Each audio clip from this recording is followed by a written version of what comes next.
प्रदेश में मराठा शासकों का भी शासन रहा है और मध्य प्रदेश में अन्य शासकों का भी शासन रहा, जैसे गोंड शासकों का शासन मध्य प्रदेश में रहा।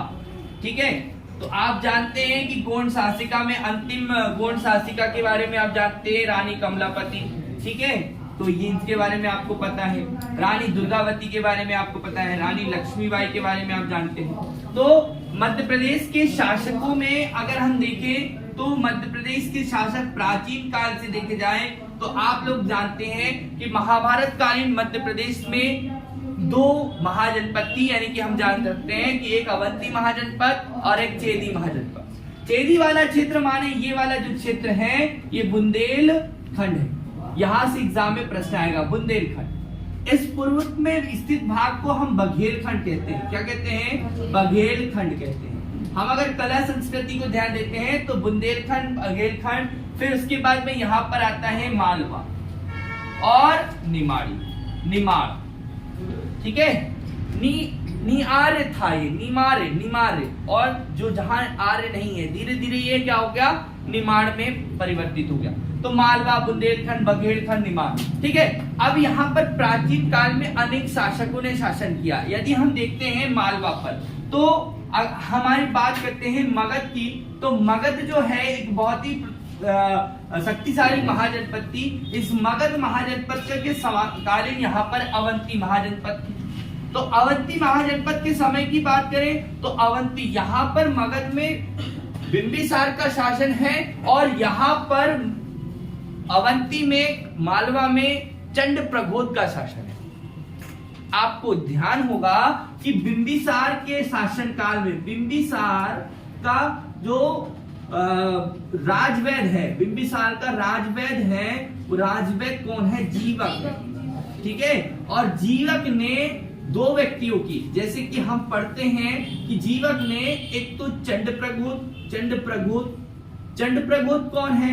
तो चंडप्रघोत ये जो है ये है आपके बिंबिसार के समकालीन अवंती के शासक, अवंती के शासक। इनको पांडु रोग हो गया था। कौन सा रोग था?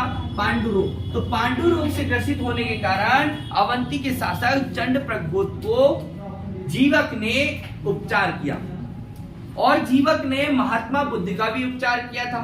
तो यहां से आपको ध्यान रखना है कि उस समय अवंती में कौन था? आपके बिंबिसार के समय। फिर आपको बताया था कि बिंबिसार यानी कि हर्यक वंश के जो शासक हैं, हर्यक वंश के शासक यानी कि पितृहंता वंश भी इसे कहते हैं, इनके शासकों ने अवंती को शामिल नहीं किया, अवंती को शामिल नहीं किया। लेकिन जैसे ही हर्यक वंश के बाद में मैंने आपको बताया था, हर्यक वंश का अंतिम शासक मैंने बताया था नागदर्शक बताया था, बड़ा नाग, जिसकी जो है नाग फन कितने ज्यादा है और 10 हैं, और इसकी हत्या किसने की थी? शिशु नाग ने, माने छोटा सा नाग जो था उसने किसकी हत्या कर दी थी? नागदर्शक। तो इस शिशु नाग ने अपने शासन काल में मतलब कि अवंती को इसमें मिला दिया था, मगध। तो यहाँ पर नागवंश का भी शासन रहा। ठीक है, नागवंश का शासन रहा। तो उसके बाद ये अवंती जब वहां पर मिल गई है मगध में, तो अब आप देखिए कि यहाँ पर मगध में कौन आए हैं? मौर्य आए। मौर्य में कौन? तो चंद्रगुप्त मौर्य का शासन आ रहा है और चंद्रगुप्त मौर्य उत्तर में ईरान से लेकर बंगाल तक पूर्व में, मतलब आप देख सकते हैं कि ईरान वाला जो क्षेत्र है जिसमें हमने उसे दहेज के रूप में मिला था, जो आप जानते हैं कि सेल्यूकस निकेटर जब आक्रमण करता है और संधि होती है तो विवाह उपरांत उनको 4 प्रांत, हेरात, मथुरान, गांधार, काबुल जैसे 4 प्रांत किसको दहेज में देते हैं? चंद्रगुप्त मौर्य को देते हैं। तो उसका विस्तार आप देख सकते हैं कि ईरान की सीमाओं से लगा हुआ है, अफगानिस्तान से लेकर बंगाल तक के, उत्तर में कश्मीर से लेकर कर्नाटक तक की किसका विस्तार है? चंद्रगुप्त मौर्य। उसी में अवंती भी किसका है? आपके चंद्रगुप्त मौर्य के। अब यहाँ पर आप ध्यान दें कि चंद्रगुप्त मौर्य का उत्तराधिकारी बिंदुसार हुआ और बिंदुसार के शासन काल में बिंदुसार ने अवंती का गवर्नर नियुक्त किया। किसको किया बेटा? अशोक को अवंती का गवर्नर किसने नियुक्त किया है? सार ने नियुक्त किया है, आपको यहाँ पर ध्यान रखना है। इस समय अवंती की जो राजधानी है वो अवंती की राजधानी, जैसे कि अवंती कई भागों में है, जैसे उत्तरावंती, ठीक है, उत्तरावंती और दक्षिणा। तो दक्षिणावंती जो है इसको हम इसकी राजधानी कहते हैं महेश, हाँ इसको हम महेशवती कह रहे हैं, ठीक है, दक्षिणावंती। उत्तरावंती को हम कहते हैं उज्जैनी, इसकी राजधानी क्या है, उज्जैनी, ठीक है। और अशोक, जब अगर हम बात करते हैं अशोक के समय में, तो यहाँ पर पूर्व में एक प्रदेश था जिसका नाम है अकरा, और इस अकरा की राजधानी है, अकरा की राजधानी किसकी है, तो विदिशा, ठीक है। और विदिशा आपको ध्यान होगा, आपने पढ़ा है कि विदिशा की नगर सेठ की पुत्री जो कुमार देवी है, श्री देवी है, इससे विवाह किसने किया था, अशोक ने किया था। तो ये आपको ध्यान रखना है। यहां पर मौर्य वंश का शासन रहा, फिर शुंग शासकों ने विदिशा को अपनी राजधानी बनाया, शुंग शासकों ने विदिशा को अपनी राजधानी बनाया। वाकाटक शासक भी यहां पर रहे विदिशा वाले क्षेत्र, ठीक है। और यहां मंदसौर नाम की जगह है, तो मंदसौर में औलिकर वंश के शासकों ने शासन किया। अब इन सबके बाद में हम धीरे धीरे जब आगे बढ़ते हैं कि कनिष्क का शासन काल आता है, और उसके बाद में जब हम आगे बढ़ते हैं तो हम देखते हैं कि मध्य प्रदेश के इस मालवा के क्षेत्र में गुप्त शासकों ने शासन किया, यानी कि श्रीगुप्त ने कौन से वंश की स्थापना की, गुप्त वंश की स्थापना की। श्रीगुप्त द्वारा स्थापित गुप्त वंश ने भी मालवा में शासन किया, और अनेक प्रतापी शासकों के बारे में हम जानकारी भी प्राप्त होती है कि जो आपका गुप्त है, गुप्त वंश यहाँ पर स्थापित हुआ। और इस उज्जैन की बात कर रहे हैं हम, उज्जैन के आसपास के क्षेत्रों की, यहाँ पे मालवा की गुप्त वंश की स्थापना श्रीगुप्त ने की। किसने की है बेटा, श्रीगुप्त ने। और इसका प्रतापी शासक आपको पता है कि बहुत से प्रतापी शासक हुए, जैसे श्रीगुप्त, घटोत्कच, चंद्रगुप्त प्रथम, समुद्रगुप्त के बाद में आपका चंद्रगुप्त द्वितीय, विक्रमादित्य की उपाधि धारण की, नौरत्न थे, कालिदास, वराहमिहिर, वरुचि, सभी किसके, अमर सिंह हैं, सभी किसके इसमें थे, तो चंद्रगुप्त द्वितीय विक्रमादित्य के शासनकाल में। ये आपको ध्यान रखना है। चंद्रगुप्त द्वितीय विक्रमादित्य का की जो विवाह हुआ था नाग वंश की कन्या से हुआ है, लिच्छवी की, और इसकी पुत्री का विवाह उन्होंने वाकाटक शासकों से किया, दक्षिण भारत, प्रभावती गुप्ता। तो चंद्रगुप्त द्वितीय विक्रमादित्य के बाद में उसका उत्तराधिकारी हुए कुमारगुप्त। और यही कुमारगुप्त, आप जानते हैं कि कुमारगुप्त जो है, कुमारगुप्त ने नालंदा विश्वविद्यालय की स्थापना आपके बिहार में करवाई थी, ये आपको ध्यान होगा, ठीक है।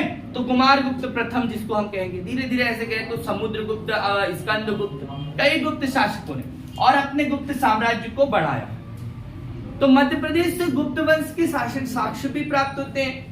जैसे आप लोगों ने देखा कि भानुगुप्त का एरन अभिलेख, मैंने आपको बताया था कि भानुगुप्त का एरन अभिलेख भी गुप्त शासकों की जानकारी देता है। सती प्रथा का पहला साक्ष्य जो है भारत में किससे मिलता है, तो एरन अभिलेख से मिलता है।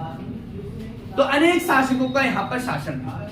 जब हम आगे बढ़ते हैं, तो जैसे हम आगे बढ़ते तो है मध्यकाल आता है, तो यहाँ अनेक मुस्लिम शासक, कुछ हिंदू शासक, अन्य शासकों का शासन रहा।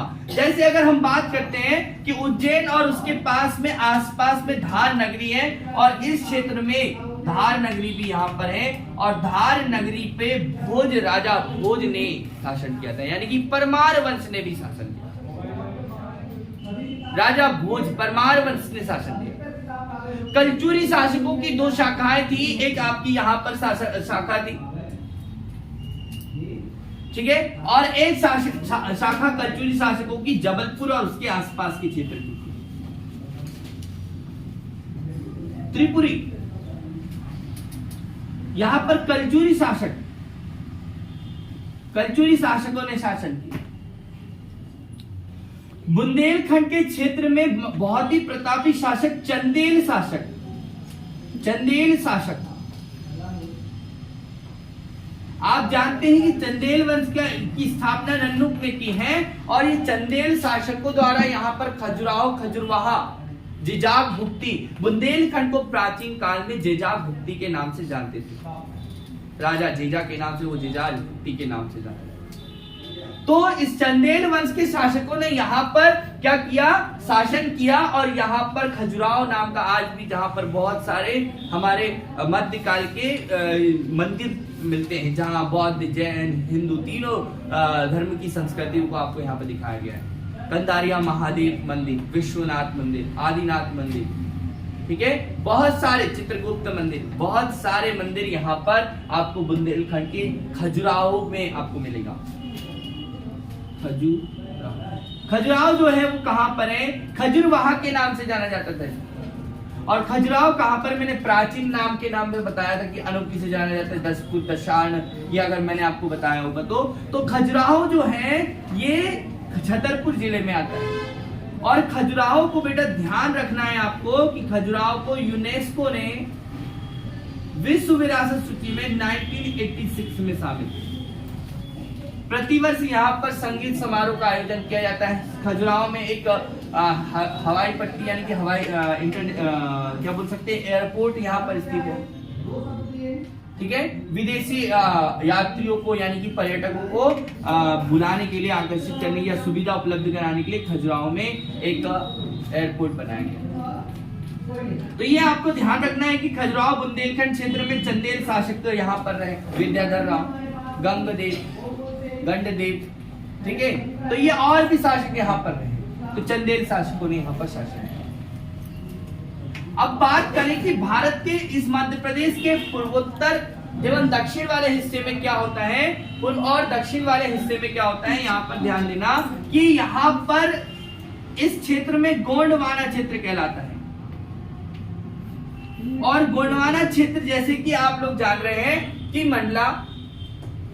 मंडला, जबलपुर, कटनी, अन्य क्षेत्रों में, इन क्षेत्रों में गोंड शासकों ने शासन किया। हम बात करें कि यहाँ पर मध्यकाल में गोंड शासक संग्राम शाह, अन्य शाह। अब देखिए कि इस बुंदेलखंड को हम 1857 की क्रांति में देखते हैं, लेकिन जब हम बात करते हैं कि महाराज यहाँ पर दुर्गावती के बारे में, जो दुर्गावती है, दुर्गावती गोंड शासिका, और ये गोंड शासिका दुर्गावती किसके शासनकाल में, किसके समय में लड़ाई करी, तो अकबर के समय में। अकबर के समय में मालवा में बाज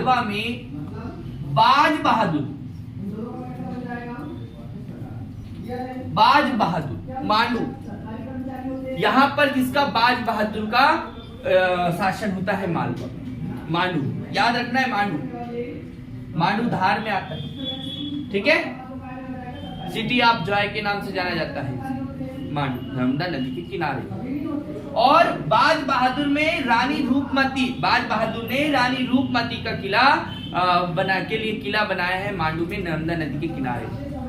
आप जानते हैं कि रानी रूपमती जो बहुत ही सुंदर थी, रानी रूपमती संगीत भी गाती थी, मतलब कि बहुत ही अच्छी गायिका भी थी।